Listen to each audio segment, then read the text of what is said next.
Recently এমন একটা অভ্যেস হয়েছে যে দুপুরবেলা খাওয়া দাওয়ার পরেই না মিষ্টি খেতে ইচ্ছে করছে, কিন্তু সবসময় তার বাড়িতে মিষ্টি থাকছে না। যেমন আজকেই হয়েছে, আজকে যেমন বাড়িতে মিষ্টি ছিল না কিন্তু খেতে ইচ্ছে করছিল, তাই সন্ধেবেলা অনেকগুলো কাজ হাতে নিয়ে চলে গেলাম মিষ্টি আনতে। আর প্রথমে গেছিলাম অ্যাপোলোতে এর জন্য বোতল পরিষ্কার করার ক্লিনজার নিতে। আর ভাবলাম যে একটু ওর জন্য চকলেটও নিই। আর ওর জন্য না খুব একটা চকলেট আমি নিই না, হয়তো সপ্তাহে হয়তো দুদিন দিই এরকম। তো ওর জন্য একদম ছোট একটা নিয়েছিলাম। তারপরে যেটা যেটা আমাকে করতেই হতো সেটা হলো মিষ্টির দোকানে গেলাম।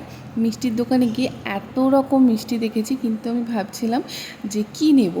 তো আগের দিন আমি একটা সোনপাপড়ি খেয়েছিলাম, তো সেটাই নিয়েছিলাম। বেশ ভালো লেগেছিলো, এর জন্য সেটাই নিয়ে নিয়েছিলাম। বাড়ির জন্যও নিয়েছিলাম। আগে আমি ওখানে খেয়েছি, খেয়ে তারপরে বাড়ির জন্য নিয়েছি। আর বিপাশা বলেছে আমি কাজু বরফি খাবো, তাই ওর জন্য আমি কাজু বরফি নিয়েছিলাম। তো মিষ্টি নেওয়া যথারীতি তো হয়ে গেছে। আর হ্যাঁ, এই মিষ্টির দোকানের মিষ্টিটা আমার এত ভালো লাগে, আর এদের মিষ্টির কোয়ালিটি না খুব ভালো। এদের সব কিছুই, টক দই, মিষ্টি দই সব কিছুই ভালো। এখানে আরও মিষ্টির দোকান আছে, কিন্তু ঘুরে ফিরে আমি এদের কাছেই যাই।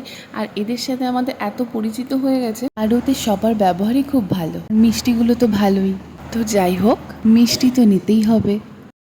আর তারপরে মিষ্টি খেয়ে ভাবলাম যে একটু ঝাল ঝাল কিছু খেতে হবে, তো চলে গেলাম ফুচকার দোকানে। আর ফুচকার দোকানে এত লাইন পড়েছে, আমাদের এইটুকুনের মধ্যে না দুটো ফুচকাওয়ালা বসে। তো একটা ফুচকা আজকে বসেনি, তাই এই দোকানে এত ভিড় হয়েছে, তো অনেকক্ষণ দাঁড়িয়ে থাকতে হলো। যথারীতি ফুচকা খেয়ে আমরা বেরোলাম। আর পাশেই ছিল একটা পাখির দোকান।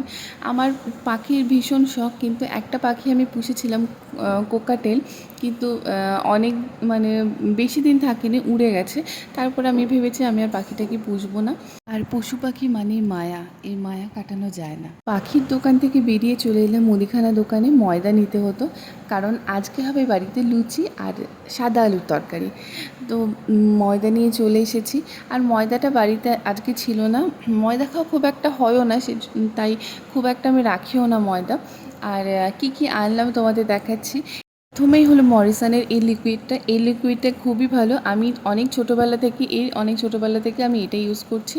আর ওর জন্য নিয়েছিলাম কিটক্যাট। আমি বললাম খুব একটা বেশি বড় নিইনি, ছোটো দেখেই নিয়েছি।